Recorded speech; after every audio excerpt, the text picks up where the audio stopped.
जैसे ही नवंबर का महीना शुरू होता है, ये जितने भी परमानेंट फूलों वाले पौधे होते हैं धीरे धीरे डोरमेंसी की तरफ बढ़ने लगते हैं। जैसे कि टिकोमा, चंपा, एलेमेंडा, धीरे धीरे इन पौधों के ऊपर फूल और कलियां आना बंद होने लगते हैं।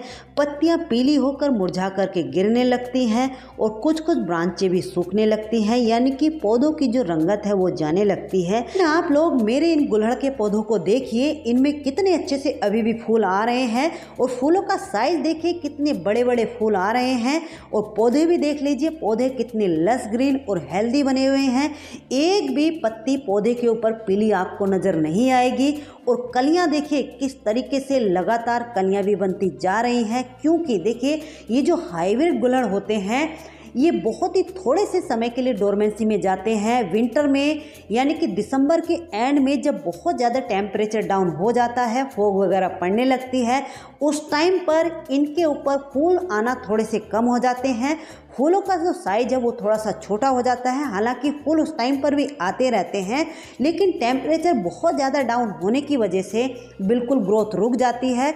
यानी कि ये मान लीजिए लगभग 1 से 1.5 महीने के लिए डोरमेंसी में जाते हैं। जैसे ही फरवरी का मिड आएगा, इनमें दोबारा से ग्रोथ स्टार्ट हो जाती है।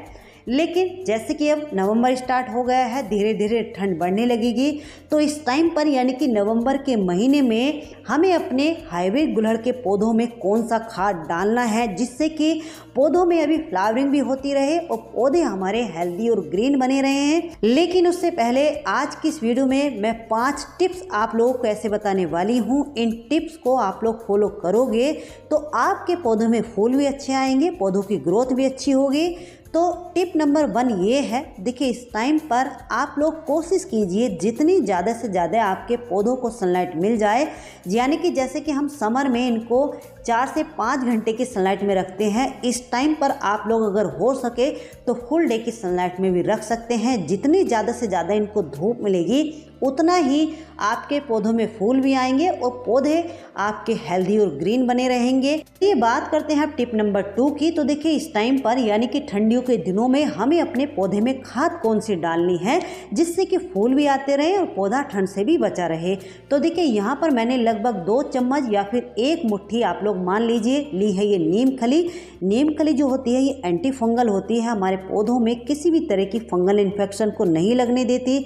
दूसरी चीज़ ये है, देखिए एप्सम सॉल्ट। एप्सम सॉल्ट जो होता है पौधों की पत्तियों को लस ग्रीन बनाता है, पौधों की जड़ों को जल्दी से तेज़ी से डेवलप कराने में काफ़ी हेल्प करता है। तीसरी चीज़ ये जो आप लोग सामने देख रहे हैं ये है पोटैश। ये ग्रैनुअल फॉर्म में है, ये पाउडर फॉर्म में भी आती है। तो यहाँ पर मैंने ये 1 चम्मच पोटैश को लिया है। पोटैश इस टाइम पर इसलिए हम ले रहे हैं, पौधों से अगर अच्छे फूल हमें चाहिए या पौधों के ऊपर कलियां बन रही हैं, कलियां प्रॉपर तरीके से खिल नहीं पा रही हैं, तो उसके लिए ये जो पोटैश होती है बहुत ही कारगर होती है, हेल्पफुल होती है। चौथी चीज़ जो यहाँ पर हमने ली है ये 2 चम्मच मस्टर्ड केक यानी कि सरसों खली का पाउडर लिया है। सरसों खली में नाइट्रोजन, पोटेशियम, फॉस्फोरस और भी बहुत सारे ऐसे पोषक तत्व पाए जाते हैं जो कि पौधे की ग्रोथ के लिए, फूलों के लिए, यानी कि इस मस्टर्ड केक में वो सारी चीज़ें पाई जाती हैं जो कि पौधे को चाहिए होती हैं। लेकिन इस टाइम पर जैसे कि विंटर अब धीरे धीरे बढ़ रहा है, तो जैसे कि नीम कली हो गई, एप्सम सॉल्ट हो गया या फिर पोटैश होगी, इन सारी चीज़ों को हम अब पौधों में डाल देंगे तो पौधे में किसी भी तरह की कोई डिसीज़ लगने के चांस नहीं रहेंगे। आधा टीस्पून यहाँ पर फंगीसाइड पाउडर को भी हमने ले लिया है। अगर फंगीसाइड पाउडर आपके पास नहीं है तो इसकी जगह आप लोग आधा चम्मच हल्दी को भी ले सकते हैं। एक चीज़ और यहाँ पर हम लेंगे, ये है देखिए गोबर की खाद। इसकी जगह आप लोग वर्मी कंपोस्ट या लीफ कंपोस्ट भी ले सकते हैं, लेकिन इस टाइम पर यानी कि ठंडियों के दिनों में आप लोग कोशिश कीजिए गोबर की खाद ही लीजिए, क्योंकि वर्मी कंपोस्ट ठंडी होती है और ये जो गोबर की खाद होती है इसका नेचर गर्म होता है। अब बात करते हैं टिप नंबर 3 की। तो देखिए फर्टिलाइज़र को डालने से पहले हमें अपने गुलहड़ के पौधे के ऊपर से लगभग 1.5-2 इंच की गुड़ाई कर लेनी है। गुड़ाई करने के बाद ऊपर से मिट्टी को उतार लेना है।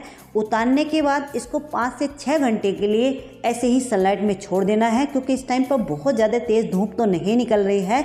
तो आप लोग ऐसा कीजिए, सुबह को इसकी गुड़ाई कर दीजिए और शाम तक के लिए ऐसे ही छोड़ दीजिए। शाम को इसमें फर्टिलाइज़र हमें डाल देना है। मिट्टी की गुड़ाई करने के बाद इसको 4 से 5 घंटे के लिए छोड़ना इसलिए ज़रूरी होता है ताकि इसकी जड़ों को हवा लग जाए, जड़ों को धूप लग जाए। जड़ों को धूप अगर लग जाएगी तो इसमें किसी भी तरह की कोई फंगस वगैरह या चींटियाँ वगैरह लगी होंगी तो वो भी सारी ख़त्म हो जाती हैं। तो देखिए, मैंने अपने पौधे की सुबह के टाइम गुड़ाई की थी, अब शाम का टाइम है। अब इसमें हम खाद डाल रहे हैं। तो खाद ये कितनी डालनी है, देखिए ये जो गोबर की खाद है 3 से 4 मुट्ठी ऊपर से एक पतली सी लेयर बिछा देनी है। ये मेरा 12 इंच का मिट्टी का पॉट है, तो मेजरमेंट मैंने आप लोगों को बता दिया है। 12 इंच के पॉट के लिए 3 से 4 मुट्ठी खाद है। और जो ये वाला फर्टिलाइज़र हमने बनाया था उसको भी मैंने रेशो आपको बता दिया है। तो देखिए, इस तरीके से ऊपर से इस फर्टिलाइज़र को डालने के बाद इसकी जो मिट्टी हमने निकाली थी उस मिट्टी को भी हमने 4 से 5 घंटे की धूप दिखा ली है।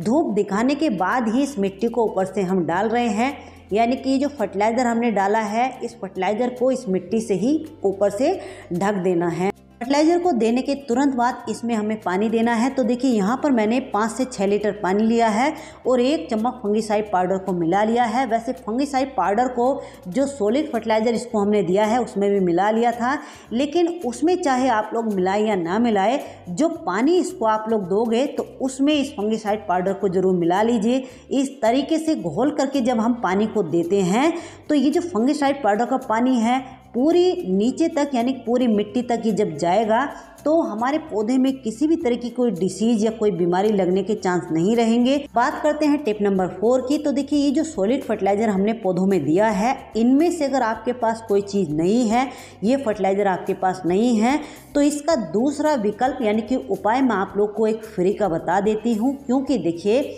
ज़रूरी नहीं है कि सभी के घरों में सभी के पास ये चीज़ें मिल जाएं।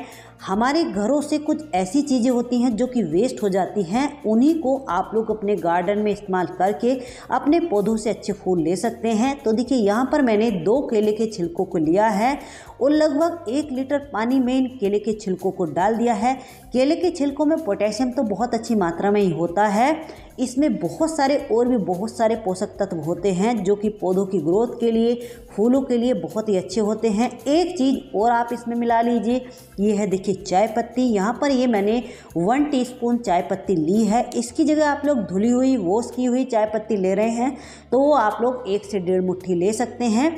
इन दोनों चीज़ों को इस तरीके से मिला करके कम से कम 24 घंटे के लिए, ज़्यादा से ज़्यादा 48 घंटे के लिए इनको आपको कहीं छाया वाली जगह में ढक करके रख देना है। तो देखिए, आप लोग देख सकते हैं 24 घंटे के बाद ये जो फर्टिलाइज़र है पूरे अच्छे तरीके से बनकर के तैयार है पौधों में देने के लिए। लेकिन इसको देना कैसे है, देखिए वैसे तो ये बिल्कुल ऑर्गेनिक फर्टिलाइज़र है, लेकिन जैसे कि इसमें हमने चाय की पत्ती का इस्तेमाल किया है तो चाय की पत्ती का इस्तेमाल करने से ये जो फर्टिलाइज़र है बहुत ही पावरफुल बनकर के तैयार हुआ है। तो इसको कैसे देना है, यहाँ पर जैसे कि ये 1 लीटर फर्टिलाइज़र है तो यहाँ पर मैंने ये 3 लीटर सिंपल पानी को लिया है, यानी कि 3 लीटर पानी है और ये 1 लीटर फर्टिलाइज़र है। इसको हम इस तरीके से छलनी से छान लेंगे। बिना छाने हुए ऐसे ही केले के छिलके आपके पौधों की मिट्टी में नहीं जाने चाहिए इस टाइम पर। अगर ऐसे ही ये मिट्टी में चले गए तो फंगस लगने के चांस रहेंगे, तो इस बात का आप लोग ध्यान रखेंगे। वैसे तो केले के छिलकों को कट करके हम पौधों की मिट्टी में दबा देते हैं, लेकिन बरसात का मौसम और सर्दियों वाला जो मौसम होता है इस सीजन में आप लोग इस तरीके से केले के छिलकों को मिट्टी में मत दबाइए या डालिए। या तो आप लोग इस तरीके से लिक्विड फर्टिलाइज़र बना करके डालिए या फिर इनको हल्का सा ड्राई कर लीजिए, यानी कि सुखा लीजिए जब पौधों में डालिए।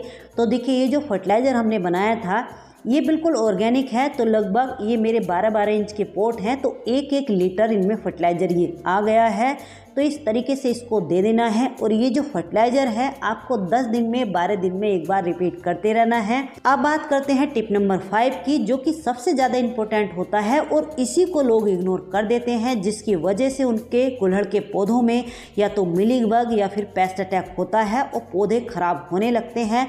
जैसे कि आप लोग ये मेरे पौधे देख रहे हैं, इनकी पत्तियों के ऊपर किस तरीके से धूल जमी हुई है, यानी कि इस टाइम पर आपको ये पौधे गंदे नज़र आ रहे होंगे। तो मेरे यहाँ पर पेंटर काम कर रहे हैं, पेंटिंग का काम चल रहा है, इसलिए मेरे पौधे आपको गंदे नज़र आ रहे होंगे। तो आपको अपने पौधों को साफ़ सुथरा रखना है। वीक में या 10 दिन में जब भी आपको लगे कि आपके पौधे की जो पत्तियां हैं वो गंदी लग रही हैं, गंदी हो रही हैं, उनके ऊपर धूल जमी हुई है, तो तुरंत पौधों को अच्छे से नहला दीजिए, वॉश कर दीजिए, किसी भी पानी का स्प्रे करके या जैसे भी आप लोग कर सको। क्योंकि देखिए पत्तियों के ऊपर अगर धूल जमी रहेगी तो जो फोटोसिंथेसिस का कार्य होता है, खाने बनाने की जो प्रक्रिया होती है, इन पत्तियों के द्वारा ही होती है। तो पत्तियों के ऊपर अगर धूल जमी रहेगी तो जो खाने बनाने की क्रिया है पौधों के लिए वो प्रॉपर तरीके से नहीं हो पाएगी। तो धीरे धीरे पौधे में मिलीबग, पेस्ट अटैक होने लगेंगे, पौधे हमारे वीक होने लगेंगे।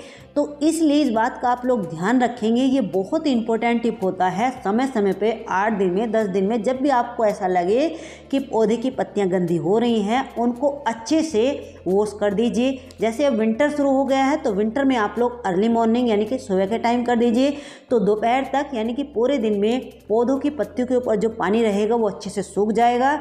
लास्ट में एक और एक्स्ट्रा टिप मैं आप लोग को बता देती हूँ। देखिए जैसे कि मैंने कहा कि पौधों को आपको नीट एंड क्लीन यानी कि साफ़ सुथरा रखना है, ठीक इसी तरीके से एक काम और आपको अपने पौधों के ऊपर समय समय पे करते रहना है। 15 दिन में या फिर 12 दिन में एक बार पौधे की मिट्टी के ऊपर से 1-1, 1.5 इंच की गुड़ाई करते रहना है। ये काम आपको हमेशा करना है। 1 महीने में 2 बार या फिर 12 दिन में एक बार आपको ये काम कर देना है। मिट्टी की गुड़ाई अगर आप लोग कर दोगे तो पौधों की जड़ों को हवा मिल जाएगी, हवा लग जाएगी, पौधों की जड़ों को धूप लग जाएगी। जड़ों को हवा लगती रही और धूप मिलती रही तो आपके पौधे में कभी भी किसी भी तरह की कोई बीमारी नहीं लगेगी। तो इसलिए ये काम आपको समय समय पे करते रहना है। तो चलिए दोस्तों, आज की ये जानकारी आपको कैसी लगी? अच्छी लगी तो प्लीज़ वीडियो को लाइक ज़रूर कर दीजिए, और अगर चैनल पर पहली बार आए हैं तो चैनल को सब्सक्राइब भी कर लीजिए। मिलते हैं किसी नेक्स्ट वीडियो में नेक्स्ट टॉपिक के साथ। तब तक के लिए बाय, हैप्पी गार्डनिंग।